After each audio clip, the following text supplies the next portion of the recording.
Chapter 7. But the hand didn't close. The talons failed to rend defenseless flesh. Instead, Sabriel felt a sudden surge of charter magic, and charter marks flared around the door, blazing so brightly that they left a red after images at the back of her eyes, black dots dancing across her vision. Blinking, she saw a man step out from the stones of the wall, a tall, obviously strong man, with a long sword, the twin of Sabriel's own. This sword came whistling down on the Mordicant's arm, biting out a chunk of burning marsh-rotten flesh. Rebounding, the sword flickered back again and hewed another slice, like an axeman sending chips flying from a tree. The Mordicant howled, more in anger than in pain, but it withdrew the arm, and the stranger threw himself against the door, slamming it shut with the full weight of its mail-clad body. Curiously, for mail, it made no sound, no jangling from the flow of hundreds of steel links. A strange body under it, too, Sabriel saw, as the black dots and the red wash faded, revealing that her rescuer wasn't human at all. He had seemed solid enough, but every square inch of him was defined by tiny, constantly moving charter marks, and Sabriel could see nothing between them but empty air. It was a charter ghost, a sending. Outside, the Mordicant howled again, like a steam train venting pressure. Then the whole corridor shook, and hinges screeched in protest as the thing threw itself against the door. Wood splintering and clouds of thick gray dust fell from the ceiling, mocking the falling snow outside. The sending turned to face Sabriel and offered its hand to help her up. Sabriel took it, looking up at it as her tired, frozen legs struggled to make a 10th round comeback. Close to, the illusion of flesh was imperfect, fluid, and unsettling. Its face wouldn't stay fixed, migrating between sources of possibilities. Some were women, some were men, but all bore tough, competent visages.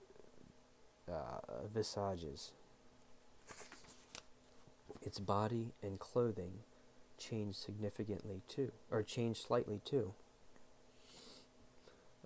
With every face, but two details remained the same: the black surcoat with the blazon of a silver key, and a long sword redolent with charter magic. "Thank you," Sabriel said nervously, flinching as the Mordicant pounded again at the door. Do you think that, will it get through?" The sending nodded grimly, and let go her hand to point up the corridor, but it did not speak. Sabriel turned her head and followed its pointing hand and saw a dark passage that rose up into darkness. Charter marks illuminated where they stood, but faded only a little way on. Despite this, the darkness seemed friendly, and she could almost taste the charter spells that rode on the corridor's dusty air. "I must go on?" asked Sabriel, as it pointed again more urgently. The sending nodded and flapped its hand backwards and forwards, indicating haste. Behind him, another crushing blow caused a great billow of dust, and the door sounded as if it was weakening. Once again, the vile, burnt smell of the Mordicant wafted through the air. The doorkeeper wrinkled its nose and gave Sabriel a bit of a push in the right direction, like a parent urging a reluctant child to press on. But Sabriel needed no urging. Her fear was still burning in her, momentarily exhausted by the rescue. The smell of the mordicant was all it needed to blaze again. She set her face upwards and started to walk quickly into the passage. She looked back after a few yards to see the doorkeeper waiting near the door, its sword at the guard position. Beyond it, the door was bulging in, iron-bound planks bursting, breaking around a hole as big as a dinner plate. The mordicant reached in and broke off more planks, as easily as it might snap toothpicks. It was obviously furious that its prey was getting away, for it burned all over now.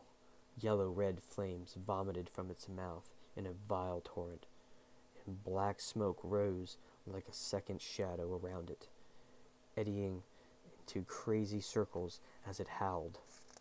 Sabriel looked away, setting off into a fast walk, and the walk grew faster and faster, becoming a jog and then a run. Her feet pounded on the stone, and it wasn't until she was almost sprinting that she realized why she could. Her pack and skis were still back at the lower door. For a moment, she was struck with nervous inclination to go back, but it passed before it even became conscious thought. Even so, her hands checked scabbard and bandolier, and gained reassurance from the cool metal of sword hilt and the hand-smooth wood of the bell handles. It was light, too, she realized as she ran. Charter marks ran in the stone, keeping pace with her. Charter marks for light, and for fleetness, and for many other things she didn't know. Strange marks, and many of them, so many that Sabriel wondered how she could have ever thought that a first in magic in the Alcestiarian school would make her a great mage in the Old Kingdom. Fear and realization of ignorance were strong medicines against stupid pride. Another howl came racing up the passage and echoed onwards, accompanied by many crashes and thuds or clangs of steel striking supernatural flesh or ricocheting off stone. Sabriel didn't need to look back to know the mordicant had broken through the door and was now fighting the doorkeeper or pushing past him. Sabriel knew little of such sendings, but a common failing was the sentinel variety was an inability to leave their post. Once the creature got a few feet past the doorkeeper, the sending would be useless. One great charge would get the mordicant past.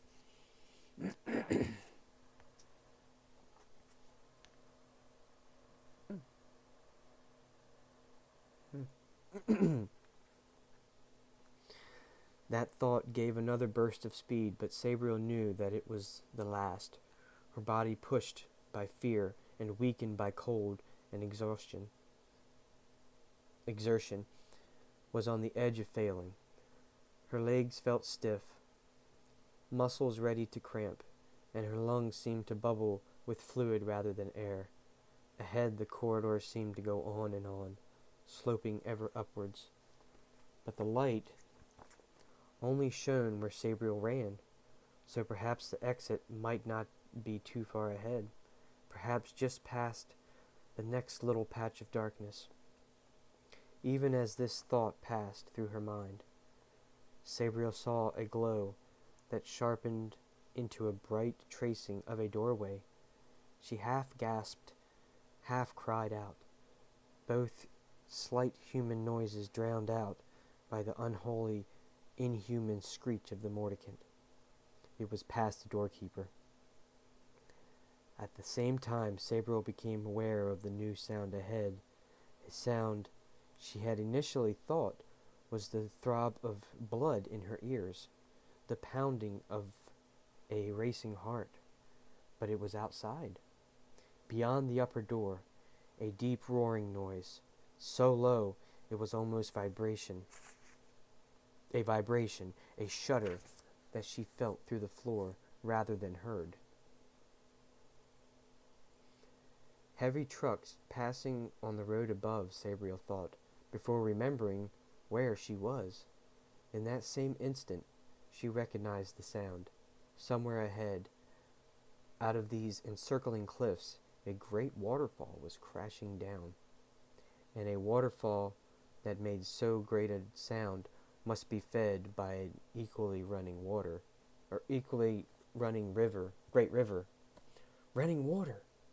The prospect of it fueled Sabriel with sudden hope. And with that hope came the strength she thought beyond her.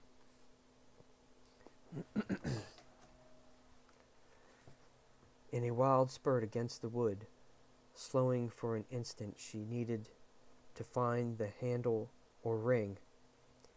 But another hand was already on the ring when she touched it, though none had been there a second before. Again, charter marks defined this hand, and Sabriel could see the grain of the wood and the bluing of the steel through the palm of another sending. This one was smaller, in undetermined sex, for it was wearing a habit like a monk's, with the hood drawn across its head. The habit was black and bore the emblem of a silver key, front and back. It bowed and turned the ring. The door swung open. It revealed bright starlight shining down between clouds, fleeing the newly risen wind. The noise of the waterfall roared through the open doorway, accompanied by flecks of flying spray. Without thinking, Sabriel stepped out.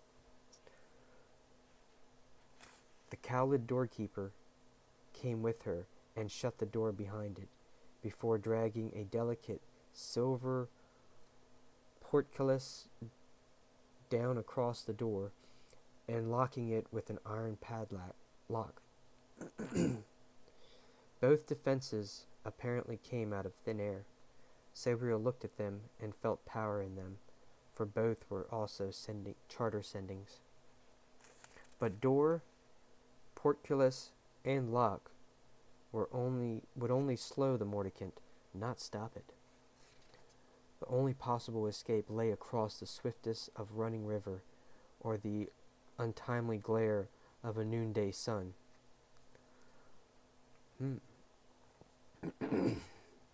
The first lay at her feet, and the second was many hours away.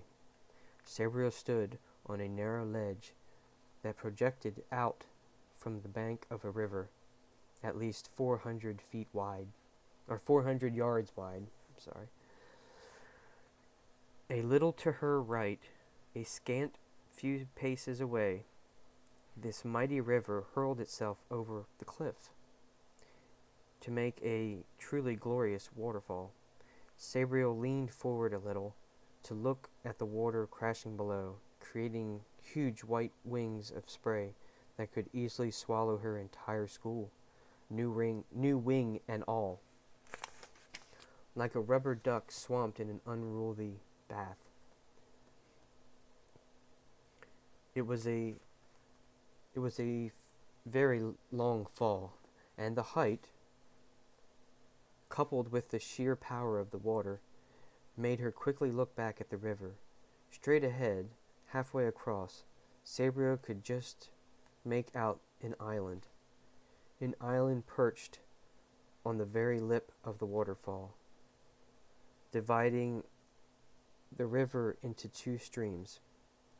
It wasn't a very big island, about the size of a football field, but it rose like a ship of jagged rocks from the turbulent waters. Encircling the island were limestone white walls, the height of 6 men. Behind those walls was a house. It was too dark to see clearly, but there was a tower, a thrusting pencil silhouette with red tiles that were just beginning to catch the dawning sun. Below the tower, a dark bulk hinted at the existence of a hall, a kitchen, bedrooms, armory, buttery, and cellar. The study, Sabriel suddenly remembered, occupied the second of the top floor of the tower. The top floor was an observatory, both of stars and the surrounding territory.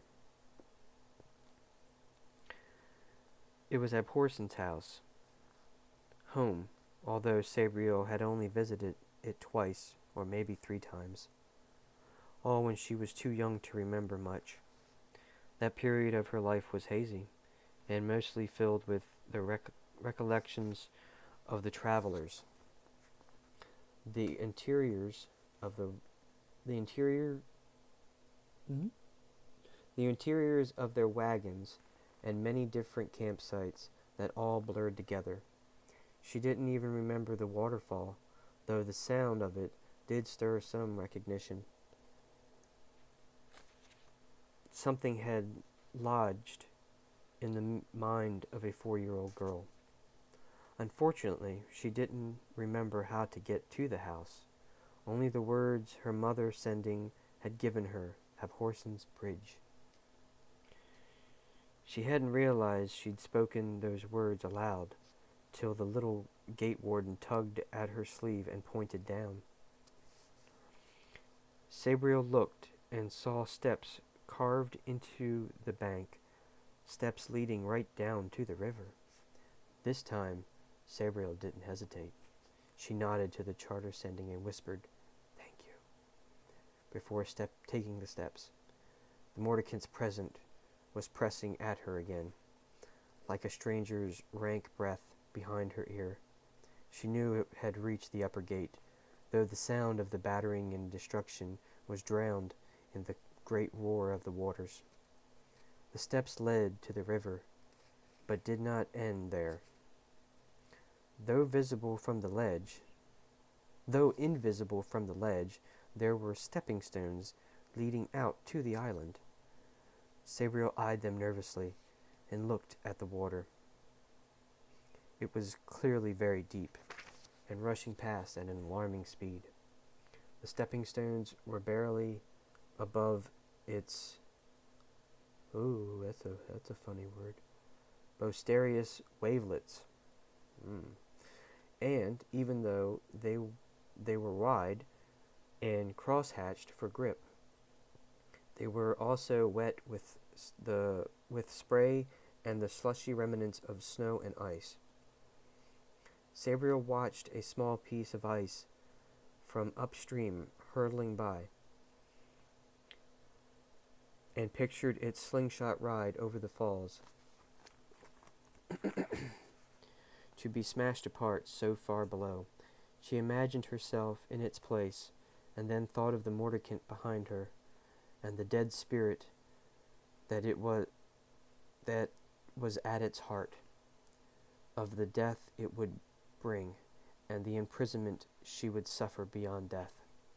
She jumped. Her boots skidded a little, and her arms flailed for balance. But she ended up steady, bent over in a half-crotch, hardly waiting to rebalance. She jumped to the next stone, and then the one after that, and again, in a mad leapfrog through the spray and thunder of the river. When she was halfway out, with 100 yards of pure, ferocious water behind her, she stopped and looked back. The Mordicant was on the ledge, the silvery portcullis broken and mangled in its grip. There was no sign of the gate warden, but that was not surprising. Defeated, it would merely fade until the charter spell renewed itself hours, days, or even years later. The dead thing was curiously still, but it was clearly watching Sabriel. Even so powerful a creature couldn't cross this river, and it made no attempt to do so. In fact, the longer Sabriel stared at it, the more it seemed to her that the Mordicant was content to wait. It was a sentry guarding what might be the only exit from the island, or perhaps it was waiting for something to happen, or for someone to arrive. Sabriel suppressed a shudder and jumped on. There was more light now, heralding the advent of the sun, and she could see a sort of wooden landing stage leading up to a gate in the white wall. Treetops were also visible behind these walls. Winter trees, their branches bare of green, remained. Birds flew between trees and tower, little birds launching themselves for their morning forage. It was a vision of normalcy, of a haven. But Sabriel could not forget the tall, flame-etched silhouette of the mordicant brooding on the ledge. Wearily, she made the jump to the last stone and collapsed on the steps of the landing stage. Even her eyelids could barely move, and her field of vision had narrowed to a little slit directly in front.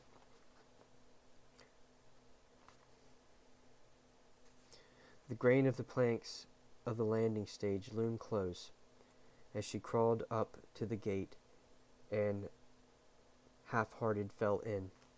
The gate swung open, pitching her onto a paved courtyard, the beginning of a red brick path.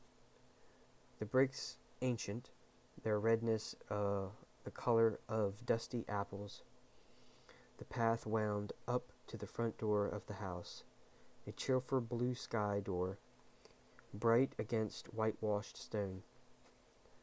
A bronze door knocker in the shape of a lion's head, holding a ring in its mouth, gleamed in counterpoint to the white cat that lay coiled on the rush mat before the door. Sabriel lay on the bricks and smiled up at the cat, blinking back tears. The cat twitched and turned its head ever so slightly to look at her, revealing bright green eyes. "Hello, puss," croaked Sabriel, coughing as she staggered once more to her feet and walked forward, groaning and creaking with every step. She reached down to pat the cat and froze, for the cat, thrust its head up and she saw the collar around its neck and a tiny bell that hung there. The collar was red leather, but the charter spell on it was the strongest, most enduring bindings that Sabriel had ever seen or felt. And the bell was a miniature sereneth. The cat was no cat, but a free magic creature of ancient power. "Amhorsen," mewed the cat, its little pink tongue darting. "About time you got here." Sabriel stared at it for a moment, gave a little sort of moan, and fell forward in a faint of exhaustion and dismay.